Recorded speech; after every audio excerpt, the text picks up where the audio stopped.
ঠাকুর, মা, স্বামীজির শ্রীচরণে ভক্তিপূর্ণ প্রণাম জানিয়ে আজকের নিবেদন শ্রী শ্রী সারদা মহিমা, স্বামী প্রভানন্দ, পর্ব 16। শ্রী সারদা দেবীর গুপ্তপ্রায় লীলার মাহাত্ম্য অনুসন্ধানে চমৎকৃত হয়ে স্বামী তুরীয়ানন্দের মতো অগ্রসর আধ্যাত্মবিজ্ঞানীকে বলতে শোনেন কি মহাশক্তি জগতের কল্যাণের জন্য রয়েছেন।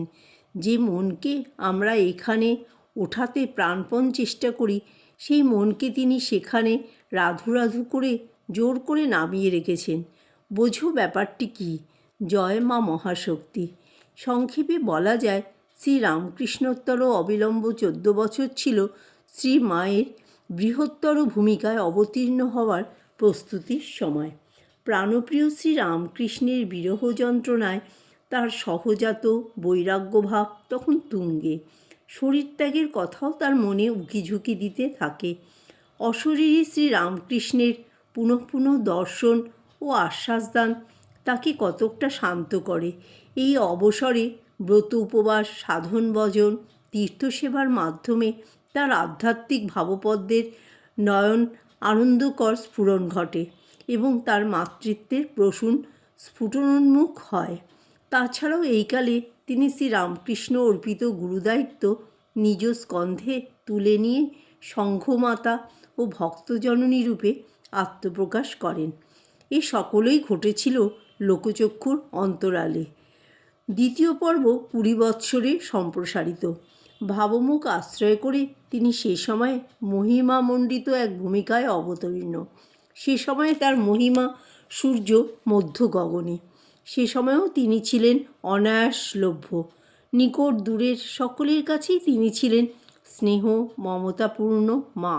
কেউ কেউ বলেছেন তিনি এঁটে সেটে সংসার করেছিলেন, কিন্তু ভাবদর্শী মাত্রই লক্ষ্য করেছেন যে নিরাসক্তি ও বৈরাগ্য ছিল তার অন্তরে সেধানো।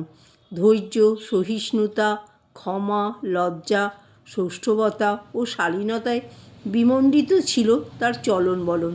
তার যাবতীয় কাজকর্ম ছিল জীবকল্যাণে সমর্পিত। এই দ্বিতীয় পর্বে তিনি গুরু, দেবী ও মা এই 3 বিষয়ের ভাব ঐশ্বর্যে শ্রীমণ্ডিত। যদিও তার মাতৃভাব, গুরুভাব ও দেবীভাবের মধ্যে অনুস্যূত, তবুও মাতৃভাবের সমৃদ্ধিতেই শ্রী সারদা দেবীর চরিত্র সদা ভাস্বর। অবশ্য একটু চিন্তা করিলেই বুঝিতে পারি যে এই লোকাতীত জীবনে গুরু, দেবী ও মাতা এই ত্রিভুজ রূপই অঙ্গাঙ্গিভাবে সংশ্লিষ্ট। যখনই আমরা তাহাকে জননী রূপে পাই, তখনই আমাদের সম্মুখে ফুটিয়া ওঠে তাহার অমোঘ জ্ঞানদায়িনী শক্তি। যখনই তাহাকে দেখিতে চাই গুরুরূপে, তখনই তিনি মাতৃরূপে আমাদিগকে ক্রোড়ে টানিয়া লন। আবার গুরু ও জননী রূপে তাহাতে ধরিয়া গিয়া দেখি তিনি সমস্তের ঊর্ধ্বে দেবীরূপে স্বমহিমায় প্রতিষ্ঠিত।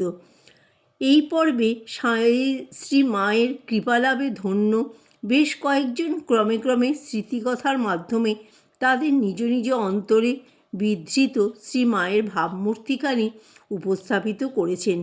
সেসব কাহিনী নিষ্প্রিয়ভাবে বিচার করলে দেখা যাবে কোথাও শ্রীমায়ের গুরুশক্তির প্রাধান্য, কোথাও বা তার দৈবী শক্তির ঐশ্বর্য, কিন্তু প্রায় সর্বত্রই বর্ষিত হয়েছে তার ঐশী মাতৃত্বের অহেতুক কৃপা।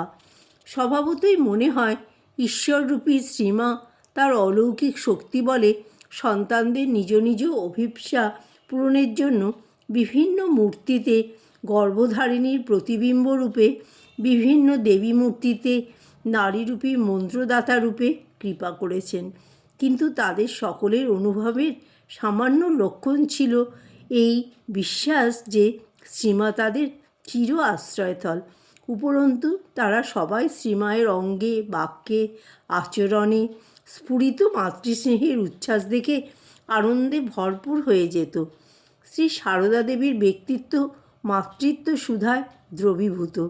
শ্রী রামকৃষ্ণ ঈপ্সিত মাতৃভাবের সিদ্ধি বিগ্রহরূপে তিনি এই পর্বেই আত্মপ্রকাশ করেছিলেন।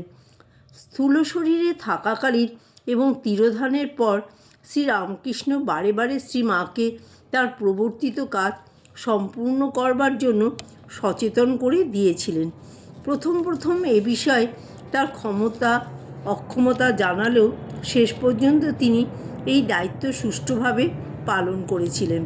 শ্রীরামকৃষ্ণ বাছাই করা কিছু সংখ্যক মানুষের মধ্যে খাঁটি ধর্মভাব সঞ্চারিত করেছিলেন, আর অনেক বেশি সংখ্যক বিভিন্ন ভাষাভাষী নানা চরিত্রের মানুষ শ্রী মায়ের অভয় আশ্রয় লাভ করেছিল। তাদের পরিবর্তিত জীবন, তাদের উন্নত চরিত্র শ্রীমায়ের প্রভাবের সাক্ষ্য দেয়। সংক্ষেপে বলা যেতে পারে, শ্রীরামকৃষ্ণ ভাবাদর্শ শ্রীমাই সাধারণ্যে প্রসার করেছিলেন। দ্বিতীয়ত, আলোচ্যকালেই মাতৃভাবরূপ পূর্ণ বিকশিত শতদল সৌগন্ধ, সৌন্দর্য ও মাধুর্যে শ্রীমায়ের জীবনকে মহিমা উজ্জ্বল করে তুলেছিল।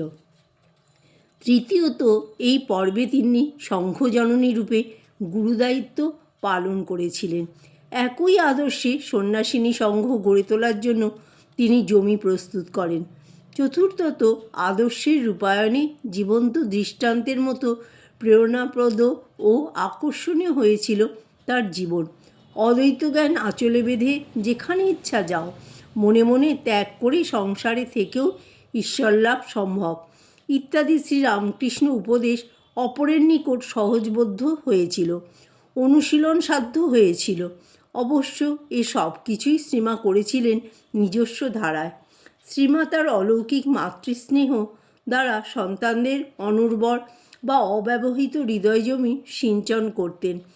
স্নেহসিক্ত সন্তান হৃদয় মাতৃ অভিমুখীন হয়ে উঠলে তিনি সেই জমিতে শ্রীরামকৃষ্ণ প্রচারিত ভাবের বীজ বপন করে দিতেন। নিজ নিজ হৃদয় জমিতে সোনার ফসল দেখে সন্তানগণ বিস্মিত হয়ে যেত। জয় ঠাকুর, জয় মা, জয় স্বামীজি।